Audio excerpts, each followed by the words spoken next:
Awaddeko kkooti ensukkulumu yagwamu olunnaba olw'omulamuzi Dr. Esther Kisakye bwe yayawukana n'ensala y'abalamuzi 8 nga bwe bali mu musango gw'ebyokulonda ogwatwalibwayo munnakibiina ki NUP Robert Kyagulanyi Ssentamu ng'awakanya obuwanguzi bwa Gen. Yoweri Kaguta Museveni mu kalulu akaakomekkerezebwa. Era kino kyaleetawo obutakkaanya wakati w'omulamuzi Kisakye ne Ssaabalamuzi Alfonse Owiny Dollo ekyaleetera bannayuganda bangi buli omu okukyogerako bubwe.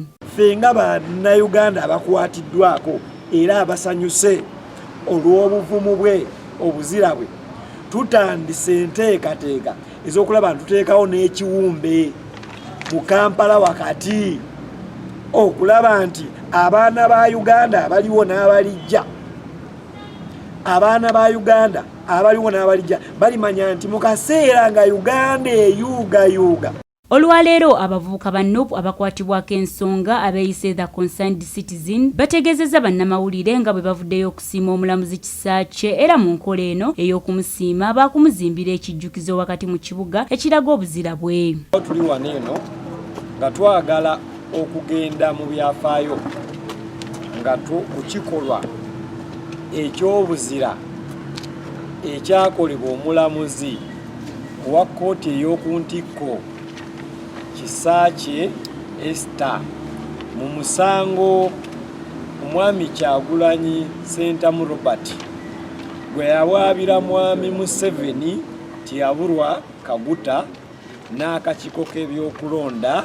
Kisakye Esther yavaayo bwannamunigina n'agaana osanga omusimbi ogwali muwereddwa n'agaana okutiisibwa. Tukimanyi bulungi nti Bendi Kiwanuka nakati tumanyi we yaza. Ono ageraageranyiziddwa n'omugenzi Bendikito Kiwanuka nti ne Esther Kisakye wakuwandiikibwako mu byafaayo. Tukimanyi bulungi nti Bendi Kiwanuka nakati tumanyi we yaziikibwa. Ekyamutwaza n'atulamanya we yaziikibwa yawakanya abali mu buyinza ng'omulamuzi w'oku ntikko.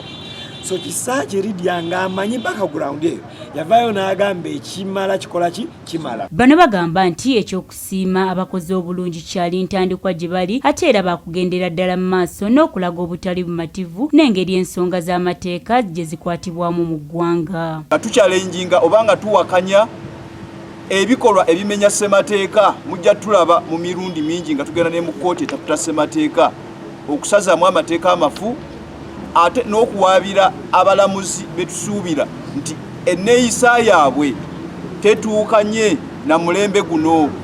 Enneeyisa yaabwe emenya amateeka, emenya ssemateeka. Akalonda abalamuzi ddala omulamuzi Owiny Dollo ye yasinga abantu abali baagala omulimu gw'obwa Ssaabalamuzi.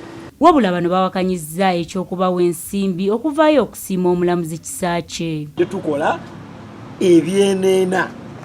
Ffe tubadde tukola ebikola ki ebiriza ke kaseera abayivu mwenna mu ggwanga gye muli muzuukuke mukole ekyo ekyabafuusisa abayivu. We butuukidde olwaleero ng'akakiiko akakwasisa eby'empisa mu kitongole ekiramuzi kakyagendera ddala mu maaso n'okunoonyereza kusikagana omuguwa okuli mu kkooti ensukkulumu.